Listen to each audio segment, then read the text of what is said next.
Today's reading is Leviticus chapter 14. Chapter 14. Laws for cleansing lepers. The Lord spoke to Moses, saying, This shall be the law of the leprous person, for the day of his cleansing. He shall be brought to the priest, and the priest shall go out of the camp, and the priest shall look. Then if the case of leprous disease is healed in the leprous person, the priest shall command them to take for him who is to be cleansed 2 live clean birds, and cedar wood, and scarlet yarn, and hyssop. And the priest shall command them to kill one of the birds in an earthenware vessel over fresh water. He shall take the live bird with the cedar wood and the scarlet yarn and the hyssop, and dip them and the live bird in the blood of the bird that was killed over the fresh water.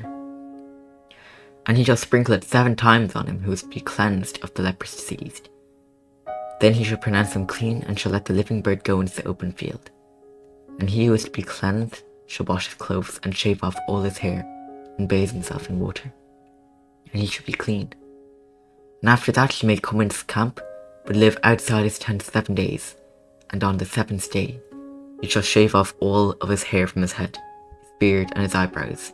He shall shave off all his hair, and then he shall wash his clothes and bathe his body in water, and he shall be clean.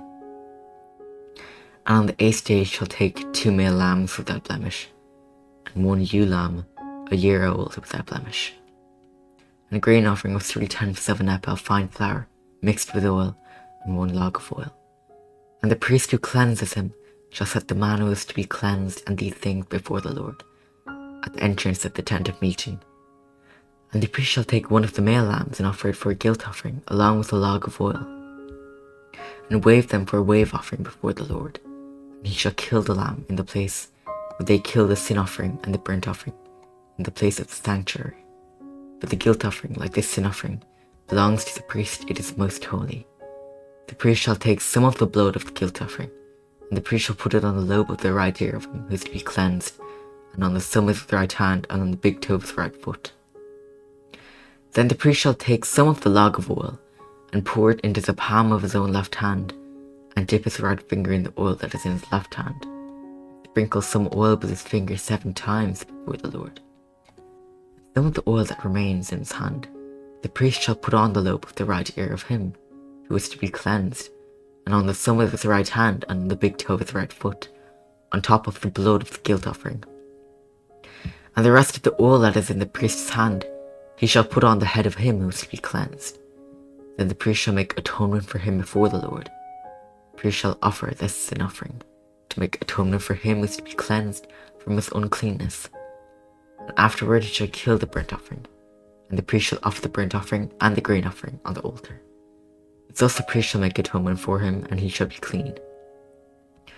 But if he is poor and cannot afford so much, then he shall take 1 male lamb for a guilt offering to be waved, to make atonement for him, and 1/10 of an ephah of fine flour mixed with oil for a grain offering, and a log of oil, also 2 turtle doves or 2 pigeons, whichever he can afford. The one shall be a sin offering, and the other a burnt offering. And on the 8th day he shall bring them for his cleansing to the priest, to the entrance of the tent of meeting before the Lord.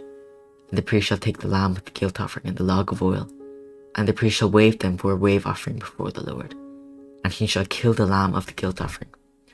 The priest shall take some of the blood of the guilt offering, and put it on the lobe of the right ear of him who is to be cleansed, and on the thumb of the right hand, and on the big toe of the right foot. And the priest shall pour some of the oil into the palm of his own left hand, and shall sprinkle with his right finger some of the oil that is in his left hand 7 times before the Lord. And the priest shall put some of the oil that is in his hand on the lobe of the right ear of him who is to be cleansed, and on the thumb of the right hand, and on the big toe of the right foot, in the place where the blood of his guilt offering was put. And the rest of the oil that is in the priest's hand he shall put on the head of him who is to be cleansed, to make atonement for him before the Lord. And he shall offer of the turtle doves or pigeons, whichever he can afford, 1 for a sin offering, and the other for a burnt offering, along with a grain offering. And the priest shall make atonement before the Lord for him who is being cleansed. This is the law for him in whom is a case of leprous disease, who cannot afford the offerings for his cleansing. Laws for cleansing houses. The Lord spoke to Moses and Aaron, saying, When you come into the land of Canaan, which I give you for a possession, and I put a case of leprous disease in a house in the land of your possession, And he who owns the house shall come and tell the priest, there seems to me to be some case of disease in my house. Then the priest shall command that they empty the house before the priest goes to examine the disease, lest all that is in the house be declared unclean. And afterward the priest shall go in to see the house, and he shall examine the disease. And if the disease in the walls of the house was greenish or reddish spots, and if it appears to be deeper than the surface, then the priest shall go out of the house to the door of the house and shut the house 7 days.